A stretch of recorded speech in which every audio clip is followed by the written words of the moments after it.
Welcome to மோ recipe. நான் உங்கள் ரேணுகா சண்முகம். வாங்க இன்றைக்கி நாட்டுக்கோழியில் கிரேவி எப்படி செய்கிறதுன்னு பார்க்கலாம். வாங்க இப்போ சுவையான நாட்டுக்கோழி கிரேவி செய்யலாம். அதுக்கு அடுப்பை பற்ற வைக்கலாம். வாங்க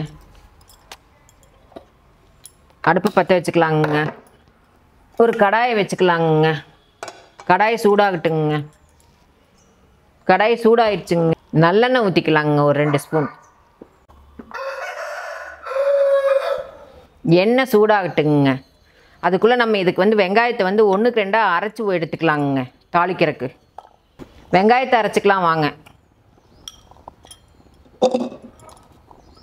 இதுக்கு ஒரு 200 வெங்காயம் போட்டிருக்கேங்க. சின்ன வெங்காயங்க.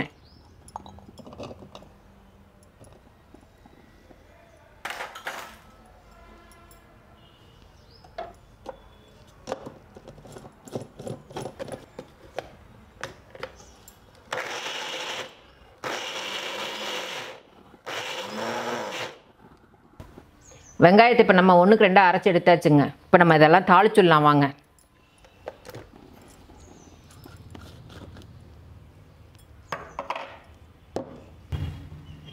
எண்ணெய் காஞ்சிடுச்சுங்க. இப்போ 1/4 ஸ்பூன் சோம்பு போட்டுக்கலாங்க தாளிக்கிறதுக்கு.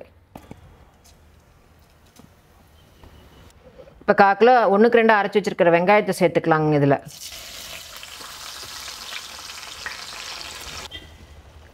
இப்போ இந்த சின்ன வெங்காயத்தோட எண்ணெய் ஒரு கொத்து கருவேப்பிலை சேர்த்துக்கலாங்க.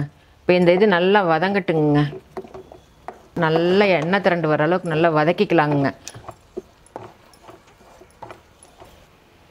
வெங்காயம், சோம்பு, கருவேப்பிலை தழை இது 3 நல்லா எண்ணெய் திரண்டு வர அளவுக்கு நல்லா வதங்கணுங்க.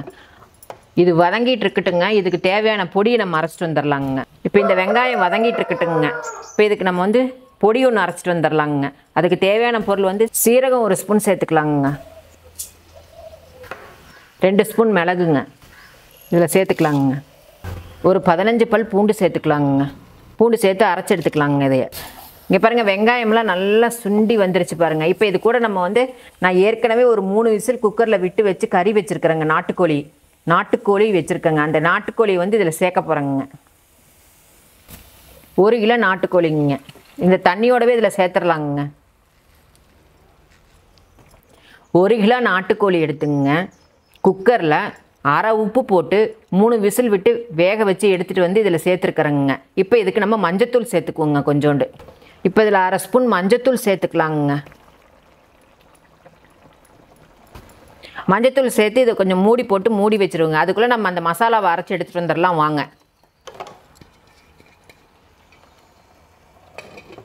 இப்போ அந்த மசாலாவை அரைச்சிட்டு வந்துடலாம். வாங்க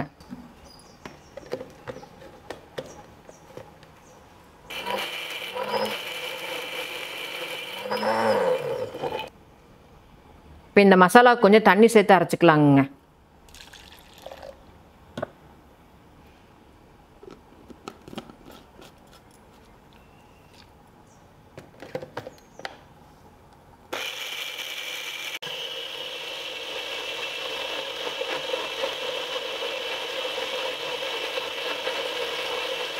மசாலாவெல்லாம் நல்லா அரைச்சாச்சுங்க. இப்போ இந்த மசாலாவை எடுத்து இந்த கறியில் சேர்க்கலாம். வாங்க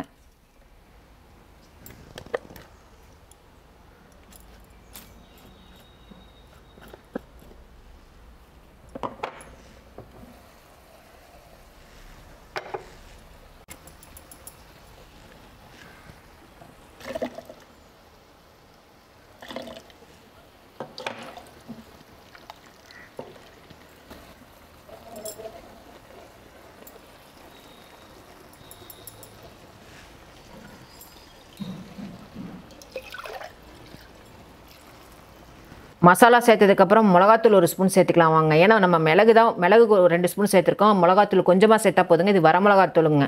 உங்கள் காரத்துக்கு ஏற்ற மாதிரி நீங்கள் சேர்த்துக்கங்க. நான் என் காரத்துக்கு ஏற்ற மாதிரி நான் சேர்த்துக்கிறேங்க. இந்த கிரேவிக்கு தேவையான அளவு உப்பு நம்ம இப்போ சேர்த்துக்கலாங்க. இப்போ இந்த கிரேவிக்கு தேவையான மசாலா எல்லாம் உப்புக்கு இப்போ எல்லாமே சேர்த்தாச்சுங்க. இதை சிம்மில் வச்சு ஒரு 20 நிமிஷம் வேக வைப்போங்க. எண்ணெய் திரண்டு வர அளவுக்கு. இப்போ இதுக்கு மூடியை போட்டு மூடுவோங்க. இப்போ நம்ம மசாலாலாம் ஊற்றி வேகட்டுன்னு சொல்லி மூடி வச்சுருந்தாங்க இல்லைங்களா, அதை இப்போ ஓப்பன் பண்ணி பார்க்கலாம். வாங்க எப்படி வெந்திருக்குதுன்னு. இங்கே பாருங்கள், நல்லா எண்ணெய் திரண்டு வந்திருக்குது. இங்கே பாருங்கள், நல்லா எண்ணெய் திரண்டு வந்திருக்குது பாருங்கள் நல்லா. இப்போ இதை நம்ம நல்லா கிளறி விடுவோம். இது இன்னும் கொஞ்சம் சுண்டுட்டுங்க.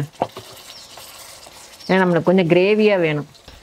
இப்போ இது உங்களுக்கு வந்து கிரேவியாக வேணாலும் கிரேவியாக நீங்கள் எடுத்துக்கலாங்க, ட்ரையாக வேணாலும் ட்ரையாக எடுத்துக்கலாங்க. இப்போ எனக்கு இது வந்து ட்ரையாக வேணுங்க, அதனால் நான் கொஞ்சம் சுண்ட வைக்கிறேங்க. வாங்க இப்போ ரெடி ஆகிடுச்சான்னு பார்க்கலாங்க. ஓப்பன் பண்ணலாம்.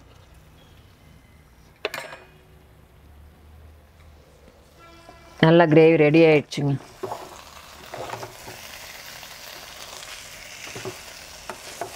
கம்மன்னு வாசம் சும்மா மணக்குது. எவ்வளோ கிரேவியாக இருந்தது பாருங்கள். இப்போ எவ்வளோ ட்ரையாக ஆயிடுச்சு பாருங்கள். எனக்கு இப்போ ட்ரையாக வேணுங்கனால நான் ட்ரையாக எடுத்துருக்கேங்க. உங்களுக்கு கொஞ்சம் கிரேவியாக வேணுனாலும் நீங்கள் கிரேவி பதத்துக்கு எடுத்துக்கலாங்க. இப்போ இதுக்கு மல்லித்தலையை தூவி இறக்குனா ரெடிங்க.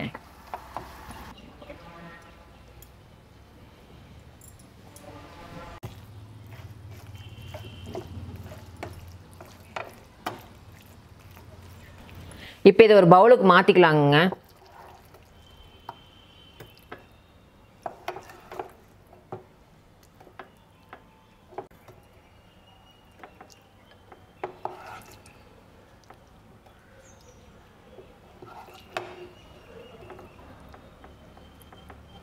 என்னோட ஸ்டைலில் நாட்டுக்கோழி கிரேவி ரெடி ஆயிடுச்சுங்க.